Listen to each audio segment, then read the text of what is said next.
کہتے ہیں ایک رات بادشاہ اور بیربل بھیس بدل کر شہر کا گشت کر رہے تھے۔ دونوں کا گزر ایک حجام کی جھوپڑی کے پاس سے ہوا۔ حجام جھوپڑی کے باہر چارپائی پر بیٹھا حقہ پی رہا تھا۔ اکبر نے اس سے پوچھا، بھائی یہ بتاؤ کہ آج کل اکبر بادشاہ کے راج میں لوگوں کا کیا حال ہے؟ حجام نے فوراً جواب دیا، ہمارے اکبر بادشاہ کے راج میں ہر طرف امن چین اور خوشحالی ہے۔ لوگ عیش سے زندگی گزار رہے ہیں۔ ہر دن عید ہے، ہر رات دیوالی۔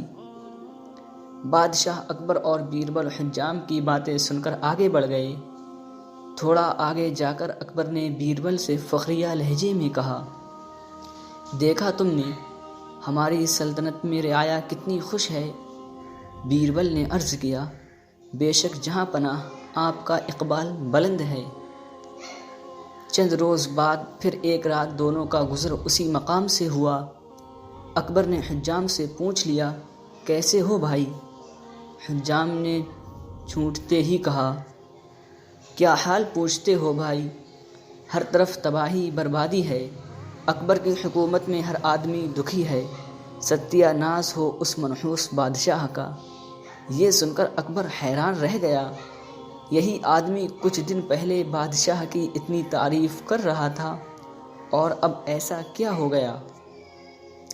اکبر نے حجام سے پوچھنا چاہا کہ لوگوں کی تباہی اور بربادی کی وجہ کیا ہے، لیکن وہ بادشاہ اور اس کے وزراء کو برا بھلا کہتا رہا اور اکبر کا سوال سنتا ہی نہ تھا۔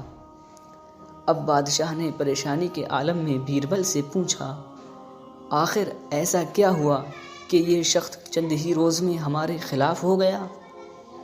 بیربل نے جیب سے ایک تھیلی نکالی اور بادشاہ سے کہا، اس میں 10 اشرفیاں ہیں۔ میں نے 2 روز پہلے اس کی جھونپڑی سے اسے چوری کروا لیا تھا۔